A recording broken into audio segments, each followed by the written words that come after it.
Après une nuit de klaxons et de bruits de casseroles et de marmites dans les habitations, l'abbé a largement suivi la ville morte appelée par le FNDC ce mercredi. Des rues habituellement fréquentées et le grand marché de l'abbé sont restés déserts toute la journée. Boutiques et magasins fermés. Des partisans du FNDC voient une journée réussie. Le constat est le même. J'ai fait Kolidara, j'ai fait Puncho, j'ai fait Daka, j'ai fait Paraya. Presque vraiment tous les quartiers de l'abbé ont suivi la même remarque. Les forces de l'ordre en alerte occupent depuis la nuit les grandes artères et carrefours stratégiques de la ville sans incident majeur. Toutefois, des citoyens aux besoins urgents ont vaqué à leurs occupations avec une circulation morose. Jusqu'aux environs des 11 heures, tout s'est déroulé sans heure vers les ronds-points Tenkiso et hôpital régional. Je n'ai pas de difficulté parce que je suis sur place. Je suis devant ma porte de place où je suis l'habitude de chercher ma vie. Bon, à ma vision, j'ai dit bon, c'est pas mal. Comme ça fait pas de, comme ça s'écrit pas, comme ça crie pas, c'est bon. Moi, je veux seulement la paix, seulement la paix. Et nous souhaitons dire que la paix soit pour nous. Au rond-point Hogomboro, force de l'ordre des jeunes manifestants se regardaient à distance, sans accrochage réel.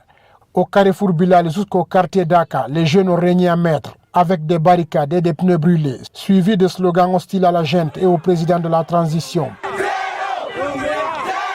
À visage masqué, certains manifestants s'ouvrent à notre micro.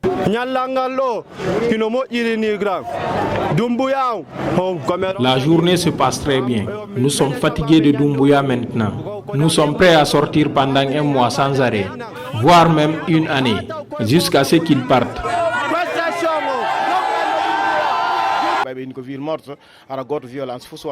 Comme on a dit, c'est une ville morte, aucune violence ne devrait y avoir lieu. C'était calme jusqu'aux environs de 11 heures. Mais c'est comme si les forces de l'ordre n'ont pas pu supporter ce calme. Ils sont venus vers les jeunes pour lancer des gaz lacrymogènes.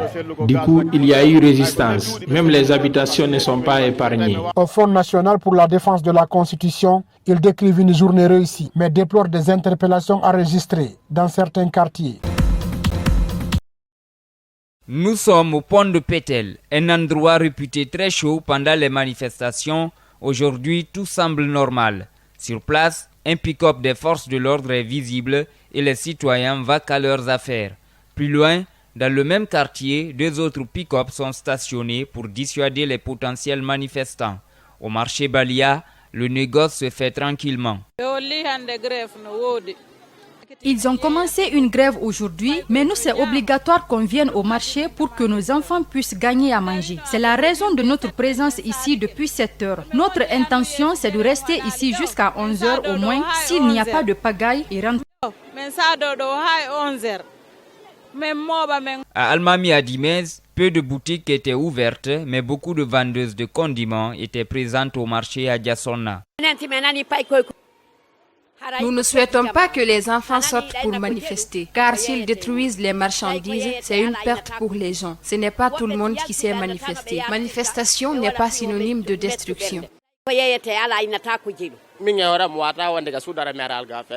Personnellement, je ne peux pas rester à la maison sans venir à mon lieu de travail. Je viens jeter un coup d'œil et rentrer. Comme vous constatez, tout est fermé ici. S'il y a manifestation sans destruction, c'est très bien, car ce combat, c'est pour tout le monde. Si par le passé, des jeunes manifestants envahissaient les rues de Mamou à chaque appel du FNDC, cette fois-ci, le constat révèle que beaucoup de citoyens ont vaqué à leurs occupations.